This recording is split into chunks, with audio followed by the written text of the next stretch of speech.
नमस्कार, मैं हूं आपकी दोस्त MS आडर और आज मैं लेकर आई हूं जेन्युइन लव सीरीज़ 1 नॉवल का आखिरी भाग और उसका कंटिन्यूएशन हम कंटिन्यू करेंगे सीरीज़ 2 में, जो कि जल्दी आएगा। अब हम शुरू करते हैं चैप्टर 49 से। स्मृति ने चौंक कर कहा, तुझे कैसे पता चला? डॉक्टर सौम्या ने आंखें मूंद कर कहा, माँ, जब आपने कहा कि वो हमारा नया पड़ोसी आर्मी वाला है, तभी मेरे मन में अजीब सी हलचल हुई। हम पहले से एक दूसरे को जानते हैं। मैं जानती हूँ उस आर्मी वाले को। स्मृति ने चिंतित स्वर में कहा, क्या? कब से? डॉक्टर सौम्या ने धीरे से कहा, अरे वो मेरा एक पेशेंट था, ठीक है, और मैं नहीं जानती थी कि वो मेरा पड़ोसी होगा। स्मृति ने एक गहरी सांस लेते हुए कहा, देख, यही सब की वजह से ना मैं तुझे ना लिटरली वार्निंग देना चाहती हूँ। हिमांग आर्मी में है और मैंने अपना पूरा जीवन अकेलेपन में गुजारा है। सोमू, मैं तुझे उस तकलीफ़ से बचाना चाहती हूँ। डॉक्टर सौम्या ने माँ का हाथ पकड़ते हुए कहा, माँ, मैं आपकी चिंता समझती हूँ, पर क्या ये सही होगा कि हम अपने डर के कारण किसी के बारे में गलत सोच रखें? अरे माँ, उसका और मेरा कोई लेना देना ही नहीं है यार। स्मृति ने धीमे स्वर में कहा, मुझे बस तेरा भला चाहिए बेटा।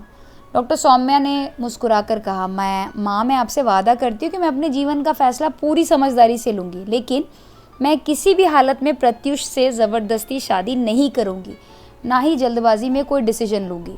स्मृति ने थोड़ी राहत महसूस करते हुए कहा, ठीक है बेटा, बस इतना ध्यान रखना कि तू जो भी फैसला ले वो सिर्फ दिल से नहीं, दिमाग से भी हो। डॉक्टर सौम्या ने मुस्कुराकर कहा, पक्का माँ? अब आप आराम से सो जाइए। माँ बेटी एक दूसरे को देखते हुए मुस्कुराईं। बाहर काली अंधेरी रात थी। सौम्या के घर में एक अजीब सा सुकून, बेचैनी दोनों सौम्या को महसूस हो रहा था कि कुछ तो अजीब है। स्मृति गहरी नींद में थी। सौम्या ने एक प्यारी सी सफ़ेद रंग की कॉटन का नाइट गाउन पहना हुआ था। वो अपने बालकनी में गई और उसने जैसे ही सामने वाले घर की खिड़की की ओर देखा, उसके पैरों तले ज़मीन खिसक गई। सौम्या ने धीमे स्वर में खुद से कहा, नहीं, ये कैसे हो सकता है? हिमांग भी मेरी ओर देख।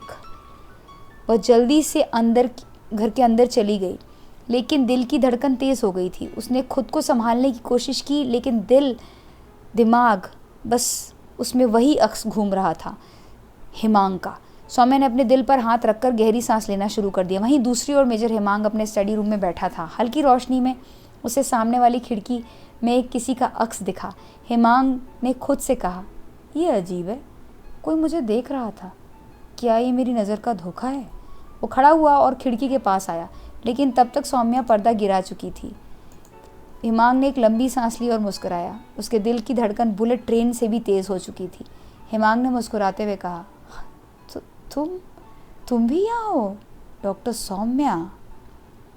किस्मत भी अजीब खेल खेलती है। मेरी नई पड़ोसन कोई और नहीं, वो तुम हो। तो स्मृति आंटी की खूबसूरत डॉक्टर बेटी डॉक्टर सौम्या है। I can't believe this. Suraj जिसके बारे में पता चला था वो तुम हो। अच्छा, सूरज जिसके बारे में बात कर रहा था वो तुम हो। सौम्या अब मुझसे नहीं छिप सकती। सौम्या अपने घर के अंदर बेचैनी से टहलने लगी। उसने खुद को शांत करने के लिए पानी का गिलास अपने हाथ में लिया, लेकिन उसके हाथ कांप रहे थे। तभी अचानक से दरवाजे की घंटी बजी। सौम्या की सांसें रुक गई। सौम्या ने डरते हुए खुद से कहा, नहीं, मुझे इस घंटी को नज़रअंदाज करना होगा, ये वही होंगे। मुझे दरवाज़ा नहीं खोलना चाहिए, लेकिन अगर दरवाज़ा नहीं खोला तो ये दिलफेक आशिक मुझे मेरी माँ के हाथों मरवा देंगे। ना चाहते हुए भी दूसरी घंटी बजने से पहले सौम्या ने हिम्मत जुटाई। फिर वो तुरंत दरवाज़ा खोलकर बाहर आ गई। अगले पल उसने धीरे से दरवाज़ा लगा दिया। फिर उसने मन में कहा, हे कृष्ण, कहीं माँ की नींद न खुल जाए।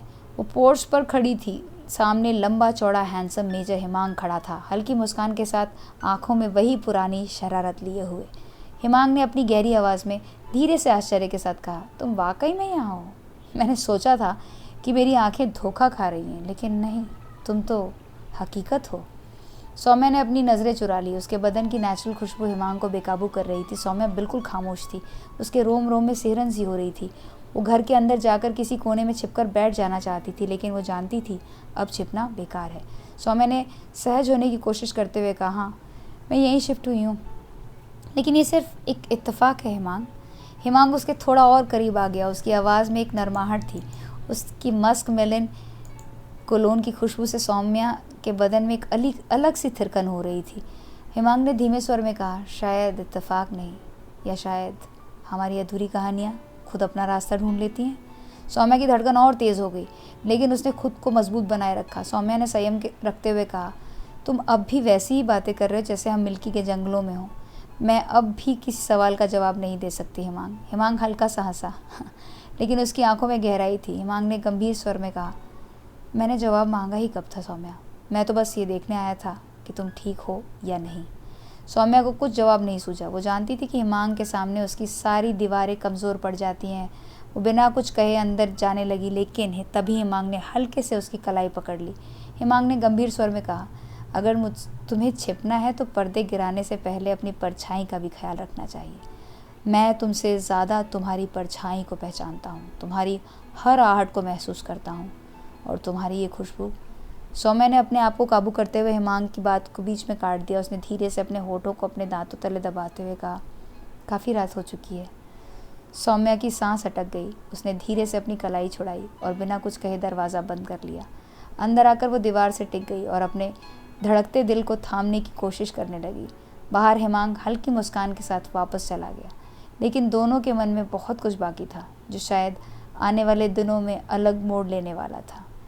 इसी के साथ is my genuine love series 1 का जो नॉवल है वो समाप्त होता है, और माय जेन्युइन लव सीरीज़ 2 जल्द ही आने वाला है, और मैं उस सारे चैप्टर्स को आपके समक्ष लेकर आऊँगी और जानेंगे कि ये प्यार किस मोड़ पर जाएगा। क्या ये प्यार कंप्लीट होगा या फिर अधूरा रह जाएगा।